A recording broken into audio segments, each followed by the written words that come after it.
Olá, amigo mecânico, bem-vindos a mais um vídeo aqui no nosso canal. Hoje o tema é polêmico. A gente vai falar sobre combustível, sobre etanol, depois sobre o projeto de adição de mais etanol na gasolina. E aqui nos estúdios da Revista Mecânico a gente trouxe o amigo engenheiro Gerson Borini. E aí, Gerson, tudo bem? Tudo bem, obrigado, Marcos, pelo convite. Obrigado, eu agradeço em nome da Revista Mecânico você estar aqui com toda a sua experiência, porque tem uma polêmica grande lá na internet, né, que o pessoal, né, às vezes faz até vídeo, faz muito conteúdo, prejudica o motor turbinado, é ruim usar o etanol. Quanto tempo você trabalhou na indústria automobilística aí? Pode falar pra gente. Assim você vai revelar, minha idade, né? Mas ao todo de profissão na indústria, dentro da indústria foram 37 para 38 anos. Quase 38 anos. 38 anos de profissão mesmo, em várias áreas que eu trabalhei. E o maior tempo de todos eu fiquei na General Motors. Trabalhou na General Motors. Então você pegou uma boa evolução de motores, né? O motor lá carburado do início da década de 80, Proconv fase 1, o etanol que chegou a ser quase 90% do nosso mercado, depois perdeu. Você pegou tudo isso? Sim, peguei não tanto o início de 80, um pouquinho do início de 80.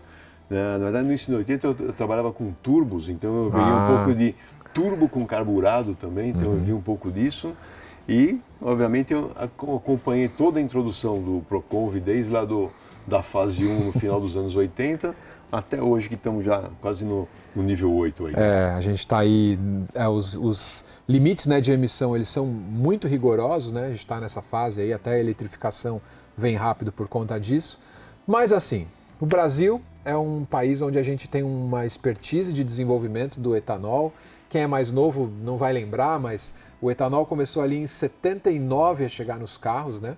Primeiro acho que foi o Fiat 147, carburado, e aí na virada muitos carros viraram a etanol e o etanol está aí no tanque dos carros desde muito tempo. Se a gente olhar um pouquinho, acho que o etanol começou até um pouquinho antes, né? Com carros de governo. Com carros de governo, né? Até em competição, tudo mais, começou um pouquinho antes do que isso, né?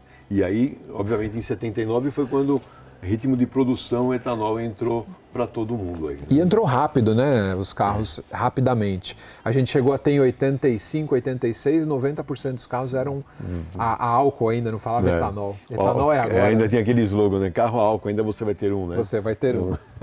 Agora, hoje em dia mudou, né? Os motores, hoje carros compactos aí turboalimentados, com motor de 1 litro, 3 cilindros.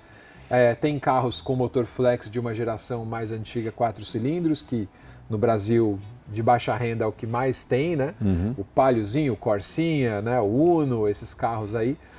Aí a gente chega no momento que nós estamos de motores muitos turbinados em injeção direta, que tem um nível de tecnologia bem aprimorado, né?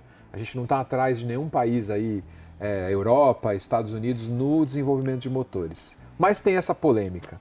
Sim. Motor a etanol, usar o etanol de forma contínua num carro turbinado, prejudica o motor? Vamos lá, te falo pela minha experiência, tá? Minha experiência vivida em muitos anos de validação, teste de durabilidade dentro de um fabricante grande como é a General Motors, dentro do campo de provas que eu trabalhei muitos anos lá dentro, eu digo que não. Tá? De primeiro momento eu digo que não. Tá? Todos os sistemas eles são muito testados exaustivamente, tá? Para que você possa ter um carro rodando 100% do seu tempo com álcool ou com etanol e 100% do seu tempo com gasolina. Isso ele é testado para isso, validado e comprovado, senão o fabricante não colocaria isso em produção. Tá? Primeiro ponto é esse. Existem algumas teorias de alguns fornecedores, principalmente de alguns fabricantes mais novos aqui no Brasil, ou que chegaram mais recentemente no Brasil, que acabam dizendo, mas seria bom de vez em quando usar um pouco de gasolina, porque a gasolina acaba tendo um pouco do efeito lubrificante na parte de bicos injetores, principalmente. Então seria importante de vez em quando você alternar para a gasolina para dar essa lubrificação.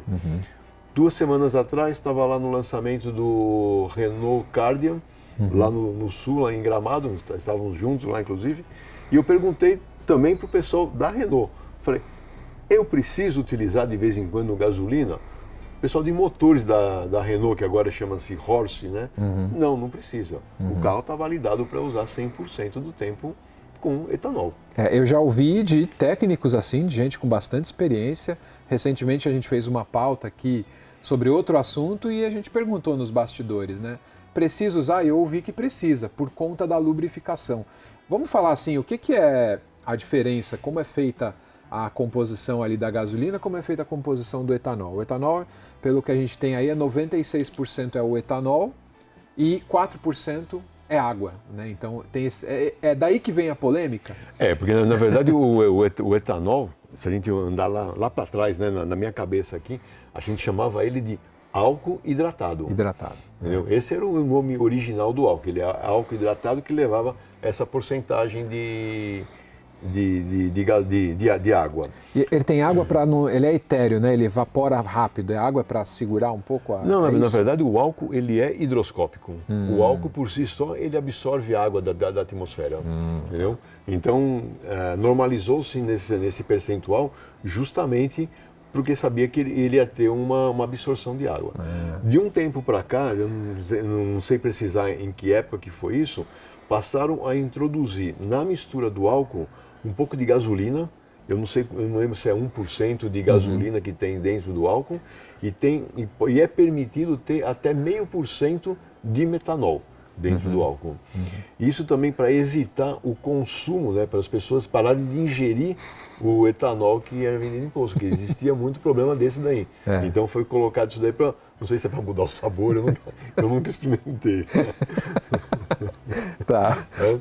Então tá, o álcool o etanol tem essa composição. Tem essa composição. Hoje ele tem essa composição. Agora, o que acontece muito, voltando um pouquinho, voltando a falar de se é prejudicial ou não. Recentemente eu conversei com outro amigo que tem uma empresa, ele é calibrador de motor e tudo mais, e ele fala para mim que é bom de vez em quando usar um pouquinho de gasolina.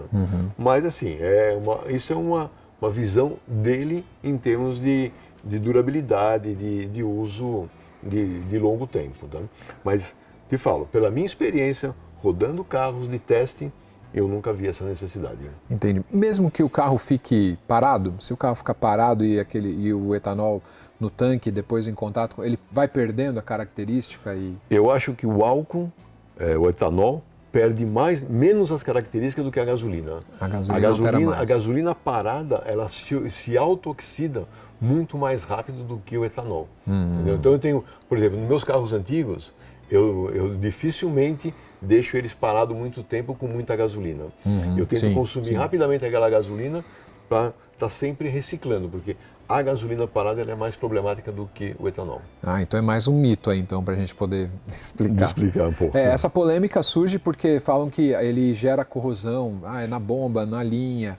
Então o etanol é um combustível bom. O etanol ele é corrosivo, isso não se discute. Combustível né? O etanol ele é mais corrosivo do que a gasolina, tanto que quando introduziu o etanol nos carros, teve que fazer tratamento superficial em tanque de combustível, que na época a maior parte era tanque de chapa, hoje a maior parte é tanque de plástico, então esse problema é menos sensível. Teve que fazer tratamento nos carburadores, que hoje tem tratamento nos bicos injetores para resistir ao álcool. Então, entrar no cilindro também, isso, né? Então, teve que ser feito muito desenvolvimento de materiais e de tratamento superficial para os motores poderem trabalhar bem com o etanol. Mas o que eu vejo é que ele está validado hoje para trabalhar 100% do tempo com etanol. E se for um carro um pouco mais antigo? Uma coisa é hoje turbo, injeção direta, um HB20, um Polo, né? O Ecotec é injeção indireta, mas e um motor aí turbo de 10 anos atrás? Um TSI lá da Tiguan 2012? Mas aí não é um motor a álcool.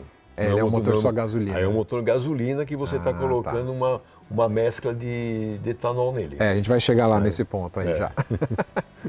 Então não prejudica nada, posso ficar tranquilo. Não precisa fazer transição e pôr gasolina? Não precisa. A única transição que a gente sempre recomendou fazer e é importante fazer é assim, você está com o volume do teu tanque baixo, você está andando com gasolina, teu volume está lá menos de 1/4, tá? Aí você chega no posto de gasolina e fala assim, hoje está mais barato colocar etanol, então eu vou encher o tanque de etanol. Aí você vai e enche o tanque de etanol. Então aí você ficou com 75% de etanol e 20, 25% de gasolina.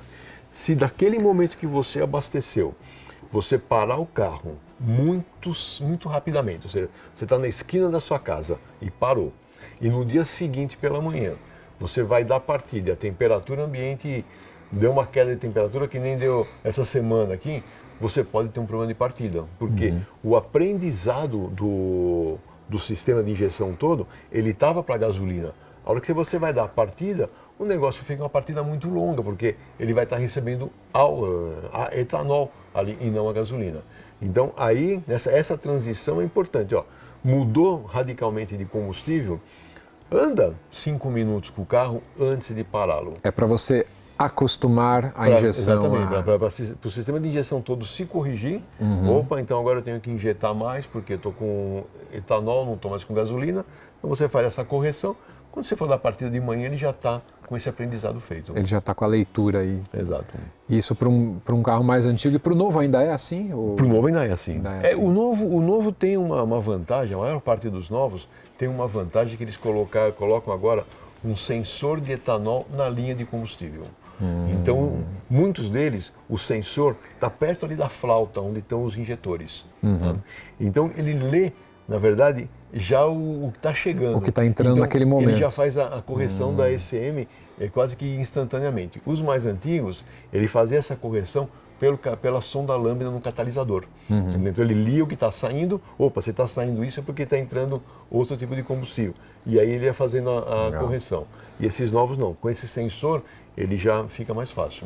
Então eu pensava que uma última evolução era só o pré-aquecimento, e não é. Já tem esse outro... Já tem. O pré-aquecimento ele serviu para eliminar aquele tanquinho de gasolina de partida frio. Tá? Que aquilo era um problema muito grande para a parte de evaporativos. Aquilo lá era hidrocarboneto direto indo para a atmosfera, né? 24 horas por dia. Né? E aí hoje tem até as válvulas para poder evitar a perda até do vapor do combustível. Exato. E logo nós vamos ter problema, nós vamos ter válvula no abastecimento, né? Para quando você abastece já capturar de volta esse vapor que sai no abastecimento também. No PL8 vai ter. PL8 já precisa. tem isso. Tá. Então o etanol ele não vai prejudicar, além de linha, do tanque e tal, não vai prejudicar o componente interno do motor, a biela, pistão, o cilindro, onde ele entra em contato. O que evoluiu nos últimos anos de tratamento nesses componentes internos? Quando a gente vai em lançamento de carro, as montadoras, não, tem um novo tratamento, mas exatamente o que é isso? Né, contra combustíveis corrosivos, motor moderno. O que eu aprendi ao longo da minha vida, assim, a contaminação do óleo lubrificante, quando você está usando álcool e quando você está usando o etanol, a contaminação do óleo ela acontece em níveis diferentes. Explica pra gente aí. Eu não sei te explicar talvez com detalhe, porque a engenharia química nunca foi o meu forte e na faculdade, sinceramente, química não era a minha matéria preferida. Mas tem, vamos falar assim, resíduos, né, da própria combustão de um combustível e outro, que queira ou não queira, a hora que o pistão sobe, esses resíduos ficam na parede do cilindro. E quem lava isso, quem limpa isso, é o próprio óleo lubrificante. Isso aí acaba descendo para o cárter e se misturando no cárter. Então, se você olhar o óleo de um motor a gasolina, você andou 10 minutos, o óleo fica escuro, fica preto. Né? Se você pegar um carro que anda com etanol, o óleo fica um óleo claro. Se a gente lembrar que hoje todos os motores são flex, né? Então os resíduos todos acabam se misturando. Mas se a gente pegar lá atrás, quando a gente tinha carro a gasolina e carro a etanol, os motores etanol, se desmontava ele, era limpinho por dentro. Era claro, não é que era limpo, era claro, né? Não dava aquela escurecida. Essa contaminação maior. Contaminação maior. Então existe isso. Mas os óleos lubrificantes também evoluíram muito. Óleo zero, óleo hiperviscoso. Teve muita evolução nessa parte de óleo lubrificante, justamente para ter detergentes para eliminar essas impurezas. Entendi. Agora, um grande problema que eu vejo é isso, né? Acho que o cara vai lá no posto, vai lá na oficina trocar o óleo, o que ele faz? Esse óleo aqui custa 10, esse óleo aqui custa 20, coloca o de 10 mesmo aí. Mas o que ele tem que colocar é o de 20. Sim. Porque é o adequado para esse para esse tipo de combustível, para essa modernidade. Muitos mecânicos, quando a gente faz o raio-x, aí vale a pena você que está assistindo, você vai se inscrever no canal, ativar a notificação, mas perceber no raio-x, os técnicos têm falado isso, existe um óleo que não é só ter o SAE especificado, vai no que a montadora homologou. Exato. Né? E cada uma trabalha com o seu, use aquele, porque hoje já esse nível de tecnologia exige que você use o lubrificante original, até em função de garantia, mas também em função dessa lubrificação que é um ponto crítico de motor pequeno, o duto é menor, né? Para o óleo entrar e trabalhar ali e as complicado. folgas, né? Você pega a folga de biela, né? De casquilha de biela com virabrequim, folga de virabrequim com casquilha de mancal. Essas folgas elas foram muito otimizadas ao longo do tempo, porque acho que todo mundo deve saber isso. Um dos maiores problemas que tem no motor a combustão são os atritos internos. Entendeu? O grande consumo de energia está nos atritos internos. Metal com metal. Então, quer dizer, quando você consegue fazer alguma coisa que você reduz um pouquinho o atrito interno, você melhora o aquecimento, ou seja, aquece menos, e o principal, vai consumir menos combustível, porque você vai aproveitar aquele combustível para empurrar o carro, vai ficar mais eficiente. Né? Legal, por isso que os motores de hoje são mais eficientes, né? No consumo a gente vê, o motor é menor e é mais eficiente. E só para complementar essa parte do óleo lubrificante, eu sei que talvez não seja o nosso tema principal, mas é interessante, uma validação de óleo lubrificante dentro de um fabricante, de uma montadora, é uma coisa assim de longo período, não é 10 minutos, não. São muitos testes de dinamômetro, são muitos testes em veículo, em condições limítrofes de temperatura, pressão. Trabalha alta, baixa. Em tudo, entendeu? É aí que você vai lá e fala, tá bom, esse óleo aqui está aprovado. Tá homologado, pode usar. Borini, queria te perguntar também da questão da evolução dos carros flex, né? O carro flex está ali desde 2003, acho que foi o primeiro, né? Que foi o Gol. Né, o Gol Total Flex ali, né, naquele momento. Acho que foi 2002. 2002, então nesse início ali dos anos 2000. Depois as outras marcas rapidamente já estavam trabalhando nisso. O que evoluiu do motor flex lá de 20 anos atrás para cá, assim, de principais evoluções? Cara, é muita evolução, né? Mas assim, dá pra gente passar um dia aqui falando de evoluções. Mas começa pelo sistema de injeção, propriamente dito. Tá? Os primeiros já eram, a maior parte deles já eram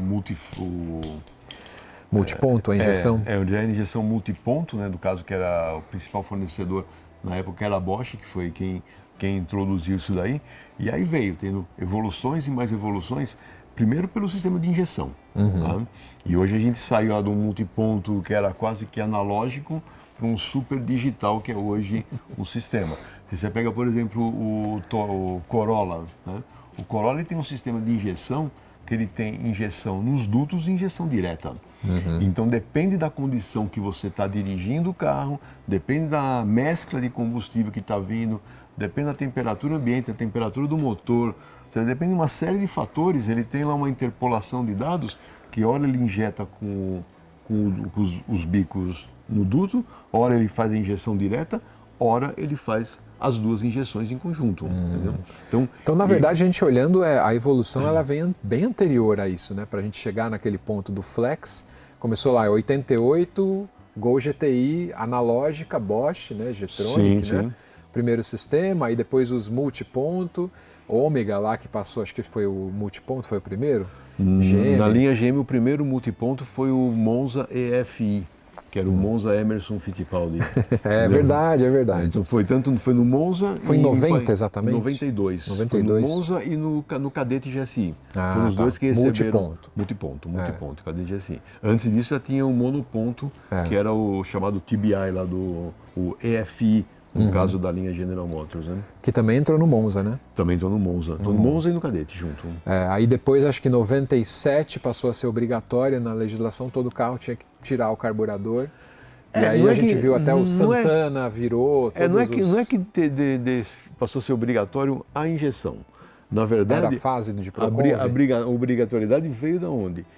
O Proconv foi baixando os níveis, né, de gases, e aí com o carburador você não conseguia mais atender aquilo, entendeu? Ou você teria que colocar uns catalisadores lá muito grandes, com muitos metais nobres, que custaria tão caro que não valeria a pena. É mais fácil já então migrar para injeção. Para injeção. E logicamente você tira também a vantagem do consumo de combustível. Sim. Então você vai para isso daí. E depois do primeiro flex ali dos 2003, do Gol, mais para frente, o que você viu de evolução? Você trabalhou lá para a GM chegou a ter uma linha todinha de flex, né? Sim, sim. Meriva, Corsa, todos os carros eram flex, né? Sim. Na linha da GM. Eu acho que a principal evolução está no sistema de injeção, entendeu? Houve melhorias também no veículo como um todo. Tá? Os veículos passaram a ser mais preparados para isso, passaram a ter muito mais estudos de redução de peso, primeiro do carro, como tudo, redução de massa, né, que a gente chama. Então, alivia o peso, deixa o carro mais leve. Outra coisa que foi feito, a parte de rolamentos de roda. Rolamento de roda dianteira, roda traseira, passou assim de uma geração A para uma geração, de uma geração 0 para uma geração 3, vamos falar assim, que os atritos, né, passaram a ser muito mais baixos. Com isso, você ganha também em eficiência e o motor em paralelo evoluindo nessa parte de injeção e uma grande evolução que tem é o software de controle.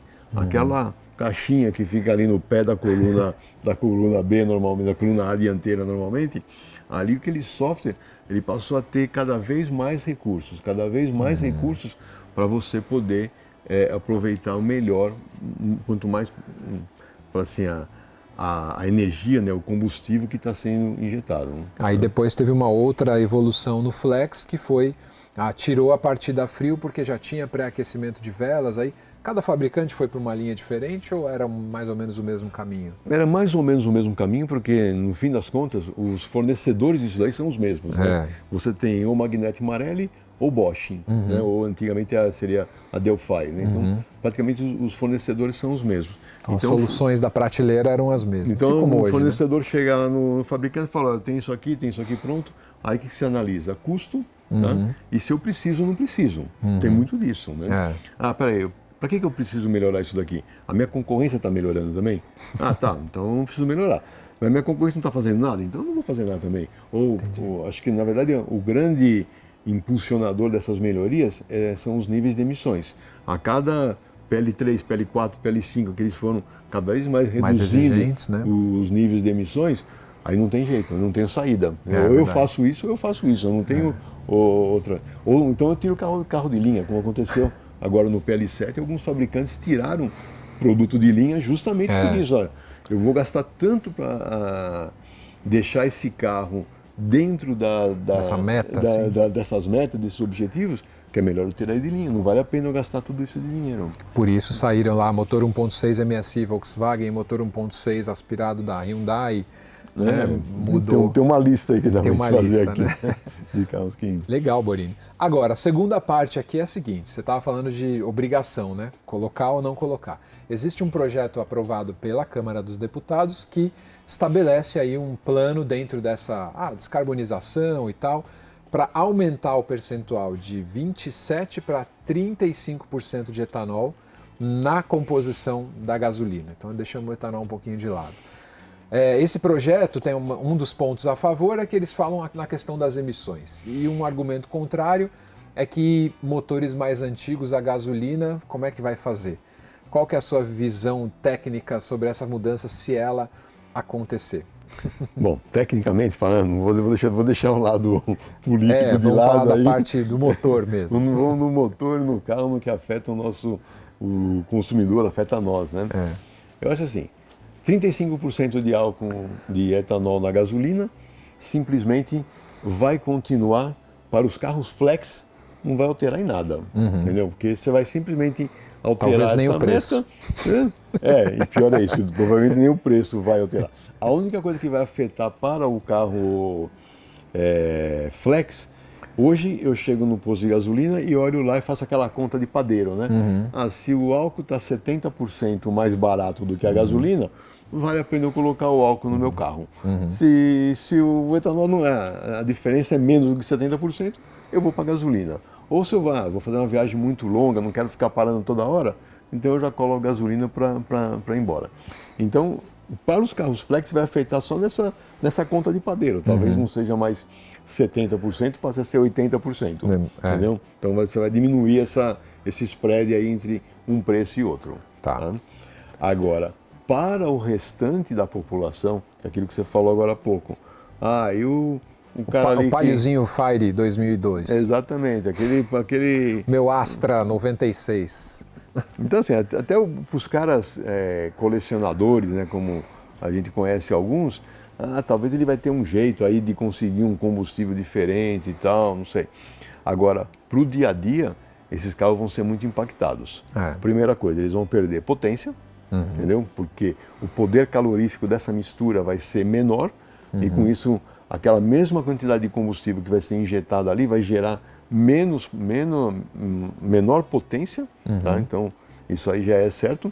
O consumo vai aumentar, porque você vai continuar injetando aquele tanto ali de combustível e você vai ter que acelerar mais para ter o mesmo desempenho que você tinha antes. Então você vai ter que indiretamente sobrealimentar o teu carro, mas você vai ter que sobrealimentar nesse carro no pedal do acelerador. Você vai ter que abrir mais o pedal. Antes de você abrir 50% do pedal para andar 100 por hora, você vai ter que abrir 110% para andar nos mesmos 100 por hora. Entendi. Entendeu? E, obviamente, a gente pode inviabilizar, o que eu vejo, as importações. Entendeu? Os carros importados hoje, no mundo geral aí, todo mundo já trabalha com 10 até 15% de mescla de etanol no combustível. Então já está mais ou menos aceitável. Antes, nos carros importados, na GM lá há muito tempo, um carro que vinha uma Silverado, né, um carro a gasolina que vinha dos Estados Unidos, lá era 100%, aqui já tinha percentual de mistura, né? Sim. E ele vai subindo. Qual que era a calibração da época ali nos anos 90? Aqui a gente trabalhava com 20% aqui no Brasil. Tá. Mas já tinha 20% de etanol na gasolina nessa época? Já tinha. Na verdade, assim, muito lá atrás, o etanol foi o primeiro aditivo, vamos falar assim, a ser colocado na gasolina quando foi tirado o chumbo tetraetílico, que era o que fazia aumentar a octanagem da gasolina. Então, o chumbo era muito prejudicial à saúde, isso foi eliminado, e para compensar foi adicionado o etanol para levantar a octanagem. Sim. Isso começou com 7%, depois foi para 10%. E aí já nos anos 90 já era, ou final dos anos 80 já era 20% que a gente tinha aqui. Ou seja, então, grosso modo, se o carro é gasolina, dependendo também da tecnologia, o dano é maior. Sim. Inclusive no componente, de bomba, não é só tanque, de bomba, pistão, o carro não está preparado para isso. Pode prejudicar bastante os carros de gasolina? Com esses 35% vai prejudicar, não é que pode, vai prejudicar. Um carro carburado, por exemplo, né, não tem o banho correto ali para tanto etanol? Sim, vai prejudicar. Isso dá para afirmar com muita certeza. E os carros, por exemplo, um pouco mais recentes, eu falei de carro talvez muito velho, muito clássico. Uma Tiguan TSI, aquele exemplo que eu dei lá atrás, que era gasolina e aí veio para cá já com os 20% calibrado. O que pode acontecer? Então, essa Tiguan, por exemplo, outros, né, dentro dessa categoria aí, eles já chegaram aqui com 20% de gasolina. Mas não 35%. Com 20% de etanol. Eles já foram... todos eles, você não consegue pegar um carro lá da Europa e trazer para o Brasil e colocar para rodar aqui. Você tem que fazer um ajuste de calibração. Isso é líquido e certo. Essa calibração é só eletrônica ou ela é mecânica também? Às vezes mecânica também. Às vezes só pela eletrônica você não consegue corrigir. Às vezes você tem que trocar um bico injetor, colocar um bico de uma maior vazão ou com um ângulo de injeção diferente. Você tem que dar alguma otimizada nisso. Para você pegar simplesmente um carro que está vendendo hoje na Alemanha e coloca aqui no Brasil, a chance desse carro não passar nos testes de emissões ou ter problema aqui é grande. Porque o nosso nível de emissão está tão rigoroso quanto o europeu, né? Sim. Então, esses carros todos que você falou, esses carros intermediários aí, eles já chegaram aqui com uma calibração ajustada para 20%. Tá? A hora que tiver no campo, e eles ainda conseguem engolir os 27% que a gente tem hoje. Eles engolem aí 27%. 35%. Agora, você colocar isso para 35% é um passo muito grande. Né? É sair do 20% para o 35%. Tá? É um negócio muito, muito grande. Caramba, então é para ter cuidado, né? Eu sei tecnicamente do que eu li, da norma, das propostas, é assim. O governo usou o mesmo relatório técnico que foi feito ali em 2015 e 2016, quando aumentaram de 22 para 27. Então foi usado o mesmo relatório para justificar os 35. Teria que ser feito outro estudo, na verdade. Com certeza, com certeza. Outros testes e outros estudos. Eu não vi nenhum estudo ainda, por exemplo, de uma AEA ou de uma SAE contestando essa intenção do governo dos 35. Porque, por enquanto, é só um projeto de lei, né? Que foi mandado para o Congresso. Que já passou metade aí, né? Já foi para a primeira casa, já foi. Aí Senado agora para aprovar. E aí, se aprovar, volta para a Câmara. Nossa, então, quer dizer, o desastre é iminente. O desastre é iminente. E carros a gasolina, que eram só mesmo com 15%, 20%, eu acho que acaba prejudicando quem nem pode comprar um carro mais moderno, né? O Palio, o Corsinha lá, o 94, né? O Cadete 97, esses carros podem ter problemas mecânicos mesmo. Sim, pode ter problema de longo prazo de corrosão. Corrosão de bico injetor, corrosão de tanque de combustível, corrosão em bomba. Entendi. O filtro de combustível pode não sustentar toda a limpeza que tem que fazer. É problemático. Então tá bom. Bom, então esperamos aí que a classe científica, né, como você falou, os órgãos que são os órgãos para serem ouvidos, consultados aí, também tenham a sua voz, né, para a gente poder evitar que isso aconteça. Ou pelo menos dar uma alternativa, eu particularmente penso isso. Você dá uma alternativa para quem não é flex com uma gasolina com outra formulação, como tem fora, né? Eu tenho um carro 93, V6, V8 importado, eu quero ter uma gasolina com menos etanol. Vai ser mais cara, mas dá essa alternativa. Muitos países têm isso daí, né? Você vai na bomba de combustível, tem lá combustível 87, 92, 98. Você escolhe qual você quer colocar, entendeu? E cada um, obviamente, tem seu preço diferenciado. Ou seja, aqui pode ser feita a mesma coisa. A gente já tem a estrutura pronta, né? Você tem hoje, a maior parte dos postos tem gasolina comum, gasolina aditivada. Então muda isso. Então é gasolina com 35%, gasolina com 20%, ou 22%. Aqui o fator hoje de homologação é 22%, né? Então, oferece essa alternativa. É mais caro, mas aí você pelo menos não estraga o seu patrimônio, né? Exato. Então tá bom, Borini. Muito bom ouvir você aí com essa questão da experiência dos combustíveis.